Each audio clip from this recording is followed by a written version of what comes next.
बिस्मिल्लाहिर्रहमानिर्रहीम। अस्सलाम वालेकुम। मैं हूँ हकीम इलियास। नाजरीन, उम्मीद करता हूँ आप सब लोग खैरियत से होंगे। नाजरीन, आज का जो हमारा टॉपिक है, जैसा कि आप लोगों को मालूम है, कुछ दिनों पहले मैंने ये वीडियो अपलोड की थी और उसमें मैंने आप लोगों को एक मरीज़ की कारगुजारी बताई थी। तो आज उसी टॉपिक पे जो नुस्खा मैंने आप लोगों को बताया था कि मैं बताऊंगा, आज वो नुस्खा मैं आप लोगों के सामने रख रहा हूँ।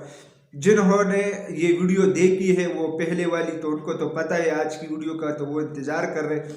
लेकिन जिन लोगों ने नहीं देखी है तो वो डिस्क्रिप्शन में मैं लिंक दे रहा हूँ, तो आप लोग उस वीडियो को देख सकते हैं। आज का जो नुस्खा है उसके फ़वाइद क्या है? उसके फ़वाइद ये है कि उसके साथ ज़कावत हिस्स का मसला ठीक हो जाएगा, जरियान का मसला ठीक हो जाएगा। इसके अलावा जो लोग टाइमिंग के बारे में परेशान है तो इसके साथ जो है ना टाइमिंग सेट होगा। इसके अलावा नफ्स में सख्ती भी आएगी और इसके अलावा मैदे के तमाम अमराज का शाफी इलाज है।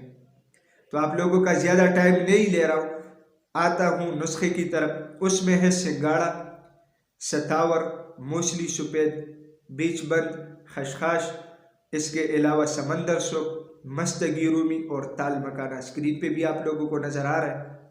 आप लोगों ने ये तमाम चीज़ें 40 ग्राम लेने हैं। सिर्फ उसमें मस्तगी रूमी आप लोगों ने 20 ग्राम लेना है। अभी इसके बनाने का तरीका क्या है? बनाने का तरीका यह है कि आप लोगों ने मस्तगी रूमी अलग करना है और मस्तगी रूमी के अलावा तमाम अशिया आप लोगों ने अच्छी तरह साफ करना है और घर में ब्लेंडर या जूसर के ज़रिए से आप लोगों ने इसकी बेहतरीन सकूप बनाना है। अब बाकी रही मस्तगी रूमी। मस्तगी रूमी के लिए आप लोगों को करल चाहिए, आप लोगों को नज़र आ रहा है।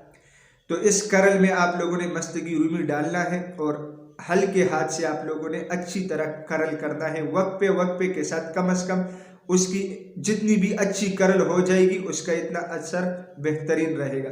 तो वक्फे के साथ आप लोगों ने कम से कम 2 घंटे उसका करल पूरा करना है। फिर उसके बाद आप लोगों ने सारी चीज़ें आपस में अच्छी तरह मिक्स करना है। नुस्खा आप लोगों का तैयार है। इसके अलावा अब इसका इस्तेमाल का तरीका क्या है? इस्तेमाल का तरीका बाद में बताऊंगा। आप लोगों को मैं ये बता रहा हूँ कि अब इस नुस्खे में आप लोगों ने परहेज़ किस चीज़ से करना है। जितनी बादी अशिया है उससे आप लोगों ने परहेज़ करना है। इसके अलावा मुर्गन गज़ाए मतलब पारमी मुर्गी, बड़ा गोश्त, चावल, इस चीज़ों से आप लोगों ने परहेज़ करना है। ज़्यादा तेज़ मिर्च मसाला, फास्ट फूड और इसके अलावा जो कोल्ड ड्रिंक्स आता है उस चीज़ों से आप लोगों ने परहेज़ करना है।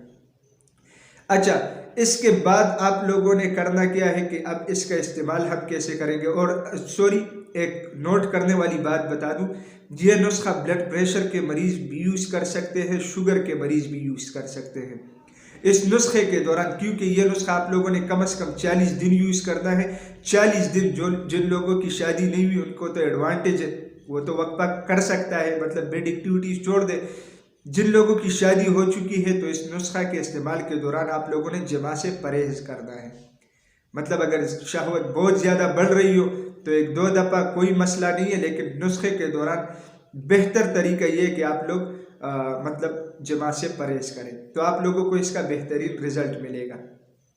अच्छा, इसका इस्तेमाल का तरीका क्या है? इस्तेमाल का तरीका यह है कि आप लोगों ने 1 चाय का चम्मच सुबह और शाम को निहार मुंह दूध के साथ इस्तेमाल करना है। तो इंशाल्लाह जब आप लोग इस नुस्खा को इस्तेमाल करेंगे तब आके इस वीडियो के नीचे कमेंट करना कि हाँ हकीम साहब हमें पैदा हुआ है या नहीं हुआ है। लेकिन मैं गारंटी के साथ कहता हूँ ये बहुत आजमौदा नुस्खा है, इसलिए मैंने आप लोगों पे इतना इंतज़ार किया। इसके इस्तेमाल से दोबारा बता रहा हूँ कि इसके इस्तेमाल से ज़कावत हिस्स का मसला, जरियान, सूरत इंजाल और इसके अलावा नफ्स की सख्ती और इसके अलावा मैदे के तमाम अमराज इसके साथ इंशाल्लाह हल होंगे। तो नाज़रीन, मैं उम्मीद करता हूँ आज की ये वीडियो आप लोगों को पसंद आई होगी। अगर ये वीडियो आप लोगों को पसंद आई है तो उसे अपने दोस्तों के साथ ज़्यादा से ज़्यादा शेयर करें और इसी चैनल को भी ज़रूर सब्सक्राइब कीजिएगा, क्योंकि इसी चैनल पे आप लोगों को हेल्थ के हवाले से मुख्तलिफ टॉपिक्स के ऊपर वीडियोज़ मिलती है। तो इंशाल्लाह मिलेंगे नेक्स्ट टाइम एक नए टॉपिक के साथ। तब तक के लिए मुझे इजाज़त दीजिएगा। अल्लाह।